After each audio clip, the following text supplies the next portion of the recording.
சேலம் மாவட்டம் எடப்பாடி அடுத்த ஆவணத்தூரில் பனையேறும் தொழிலில் ஈடுபட்ட தந்தை மகன் மருமகனை இழந்து நிர்கதியாய் தவிக்கும் குடும்பத்திற்கு நியூஸ் 7 தமிழ் அன்பு பாலம் மூலமாக உதவிகள் வழங்கப்பட்டன. தற்போது அந்த குடும்பத்திற்கு தேவையான உணவுப் பொருட்கள் மற்றும் அத்தியாவசிய பொருட்களை தஞ்சாவூரை சேர்ந்த ஜோதி அறக்கட்டளை செயலாளர் பிரபுராஜ் வழங்கினார். இது தொடர்பாக நமது செய்தியாளர் ரியாஸ் அளித்த கூடுதல் தகவல்களை தற்போது பார்க்கலாம். தமிழகத்தில் பனை தொழிலாளர்கள் ஏராளமானோர் இருக்காங்க. வறட்சியும் தாங்கக்கூடிய அளவில் வளரக்கூடிய இந்த பனை மரங்களை நம்பி ஏராளமான தொழிலாளர்கள் இருந்தாலும் ஆனால் இந்த தொழிலாளர்களுடைய வாழ்க்கை என்பது தற்போது கேள்விக்குறியாக உள்ளது. தற்போது இந்த பனைமரம் தொழிலாளர்களை நம்பி இருக்க தொழிலாளர்களை பொறுத்தவரைக்கும் இந்த பனைமர தொழில் நாளுக்கு நாள் நலிவை நோக்கி சந்தித்து வருகிறது. இதனால் தொழிலாளர்களும் ஏராளமானோர் பாதிக்கப்பட்டிருக்காங்க. அந்த வகையில் சேலம் மாவட்டம் எடப்பாடி அடுத்துள்ள ஆவடத்தூர் கிராமத்தைச் சேர்ந்த பனை தொழிலாளர்கள் 3 பேர் ஒரே குடும்பத்தில் 3 பேர் உயிரிழந்த நிலையில் அவருடைய குடும்பம் தத்தளிக்கக்கூடிய சூழ்நிலை ஏற்பட்டுள்ளது. இது தொடர்பாக நியூஸ் 7 தமிழ் தொலைக்காட்சியில் செய்தி வெளிவரப்பான நிலையில் அந்த தொழிலாளர்களுக்கு தற்போது உதவிகள் கிடைத்து வருகின்றன. இந்த குடும்பத்தை பொறுத்த வரைக்கும் இந்த குடும்பத்தில் இருக்கக்கூடிய 3 ஆண்களும் இறந்த நிலையில் பெண்களை மட்டுமே நம்பி தற்போது ஒரு குடிசை ஓட்டில் சாப்பிடக்கூட உணவு இல்லாமல் தவிக்கக்கூடிய சூழ்நிலை தற்போது ஏற்பட்டுள்ளது. கடந்த வாரம் நியூஸ் 7 தொலைக்காட்சியில் இந்த செய்தி ஒளிபரப்பானது. இதனைத் தொடர்ந்து இந்த குடும்பத்தாருக்கு பல்வேறு வகையில் உதவிகள் செய்யப்பட்டுள்ளன. இதுவரை பொறுத்த வரைக்கும் சிறியதாக சுமார் 40,000 ரூபாய் வரையிலான இந்த குடும்பத்திற்கு உதவி கிடைத்துள்ளது. ஆனால் தற்போது தஞ்சாவூரைச் சேர்ந்த ஜோதி அறக்கட்டளை நிறுவனத்துடைய தலைவர் தற்போது இங்கே வந்திருக்காரு. அந்த குடும்பத்துக்கு தேவையான உதவிகளை தற்போது செஞ்சிருக்காங்க. குறிப்பாக அந்த குடும்பத்துக்கு தேவையான காய்கறிகள், உணவுப் பொருட்கள் மற்றும் ஆடைகள் ஆகியவற்றை வழங்கியிருக்காங்க. அவர் நம்ம இணைஞ்சிருக்காரு. சார் வணக்கம் சார். நம்ம நியூஸ் 7 தமிழ் தொலைக்காட்சி மூலியமாக ஒளிபரப்பான செய்தியை பார்த்து நீங்கள் வந்திருக்கீங்க. ஸோ இந்த குடும்பத்துக்கு என்ன மாதிரியான உதவிகள் செஞ்சுருக்கீங்க நீங்கள்?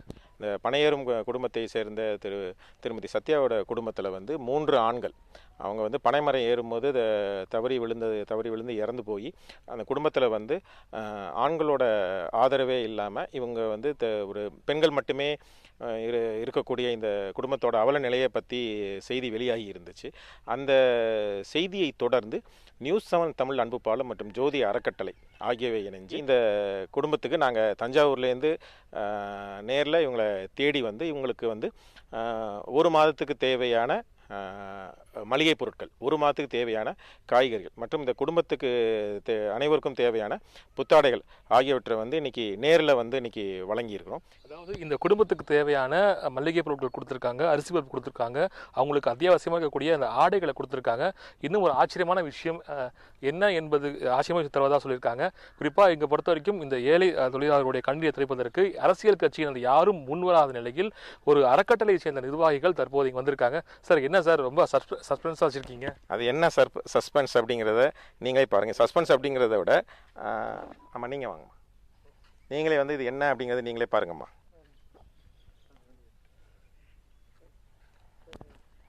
சார் என்ன பணம் கொண்டு வந்திருக்கீங்க? சார் அரிசி கொடுக்கலாம், மளிகை பொருளை கொடுக்கலாம், காய்கறி கொடுக்கலாம். ஆனாலும் அத்தியாவசிய தேவைகளை குறைஞ்சபட்சம் அவங்களோட கோரிக்கைகள், குறைஞ்சபட்சம் அவங்களோட அத்தியாவசிய தேவைகளை நிறைவேற்றுறதுக்கு கண்டிப்பாக அவங்களுக்கு நிதி உதவி கண்டிப்பாக தேவைப்படும். முதல் கட்டமாக அந்த குடும்பத்துக்கு இடைக்கால நிவாரணமாக நியூஸ் 7 தமிழ் அன்பு பாலம் மற்றும் ஜோதி அறக்கட்டளை ஆகியவை இணைஞ்சு இவங்களுக்கு 1 லட்சம் ரூபாய் நிதி உதவியாக இன்னைக்கு வழங்கியிருக்கிறோம். எல்லாம் எல்லாம் பொருட்கள் எல்லாம் கொண்டாந்து 1 மாதத்துக்கு தேவையானதெல்லாம் கொண்டாந்து கொடுத்துக்கிறாங்க. எங்களுக்கு பணமும் 1 லட்சம் கொடுத்துருக்குறாங்க. எல்லாத்துக்கும் நன்றி. நான் கோரிக்கை வச்சுருந்தேன். அவங்க நியூஸ் மூலிமா நியூஸ் 7 மூலிமா எனக்கு அரிசி, 1 மாதம் தேவையான பொருட்கள், துணிமணி எல்லாம் கொண்டு கொடுத்துருக்குறாங்க. நான் எதிர்பார்க்காத அளவுக்கு பணமும் எனக்கு கொண்டு 1 லட்சம் ரூபா கொடுத்துட்டு போயிருக்கிறாங்க. எல்லாருக்கும் வந்ததுக்கு எல்லாம் ரொம்ப சந்தோஷம். கடவுள் வாழ்கிறார், கடவுள் கருவறையில் இருக்கிறாருங்கிறது எல்லாம் தெரியும். நல் உள்ளத்திலும் வாழ்கிறார் என்பது இப்போ நாங்கள் உணர்கிறோம். ஊர் சார்பாகவும் இந்த குடும்பத்தின் சார்பாகவும் நம்ம தஞ்சாவூர் ஜோதி அறக்கட்டளை நிறுவனம் அவர்களுக்கு மனமார்ந்த நன்றியை தெரிவித்துக் கொள்கிறோம். இல்லை, ரொம்ப மகிழ்ச்சியாக இருக்குது. இவ்வளோ தூரத்துலேருந்து பயணம் பண்ணி இந்த குடும்பத்தை பிரச்சனையை எடுத்து ஜோதி அறக்கட்டளை வந்திருக்காங்கன்னா அதுவே எங்களுக்கு ஒரு பெரிய மகிழ்ச்சி தான். நம்மளுடைய நியூஸ் 7 தமிழ் தொலைக்காட்சி இந்த அன்பு பாலம் எடுத்த இந்த முன்னெடுப்பின் காரணமாக இந்த வெளி உலகத்திற்கு இந்த தொழிலாளர்கள், குறிப்பாக இந்த கணவன்மார்கள் இழந்து தவிக்கக்கூடிய இந்த பெண்களுடைய வாழ்க்கை முறைகள் மற்றும் அவருடைய கஷ்டங்களை வெளி உலகத்துக்கு கொண்டு வந்தோம். இதன் மூலமாக தற்போது இந்த ஜோடி அறக்கட்டளை மூலமாக உதவிகள் கிடைத்துள்ளன. ஆனால் இவர்களுக்கு அரசாங்கத்தின் மூலமாக உதவிகள் கிடைக்க வேண்டும் என்பது இவர்களுடைய எதிர்பார்ப்பாக உள்ளது. குறிப்பாக அவர்களுக்கு சொந்தமான ஒரு இடம் வேண்டும், குறிப்பாக வீடு தங்குவதற்கான வீடு வேண்டும். தற்போது இந்த ஓலை குடிசையில் தற்போது வாழ்ந்துட்டு இருக்காங்க. மழையிலும் வெயிலும் கஷ்டப்பட்டு வந்த சூழ்நிலையில் நியூஸ் வந்து மூலியமாக கிடைத்த தொகையின் மூலமாக தற்காலிகமாக ஒரு செட் அமைச்சிருக்காங்க. ஆனால் இந்த இடமும் அவர்களுக்கு நிரந்தரம் கிடையாது. இவர்களுக்கு அரசாங்கத்தின் மூலமாக உதவிகள் கிடைக்கப்பட வேண்டும் என்பது அனைவருடைய எதிர்பார்ப்பு.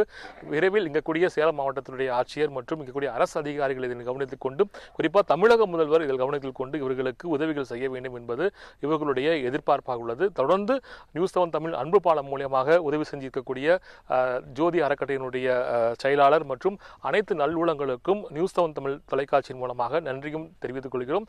தொடர்ந்து உங்களுடைய உதவிகள் இந்த குடும்பத்திற்கு தேவைப்படுகிறது. உதவி செய்பவர்கள் நிச்சயம் கீழே இருக்கக்கூடிய இந்த அக்கௌண்ட் நம்பர், இந்த வங்கி கணக்கு எண்ணிலோ அல்லது தொலைபேசி எண்ணிலோ தொடர்பு கொள்ளலாம் என தெரிவிக்கிறோம். நியூஸ் 7 தமிழ் செய்திகளுக்காக எடப்பாடி செய்தியாளர் லோகநாதனுடன் நான் ரியாஸ், நியூஸ் 7 தமிழ்.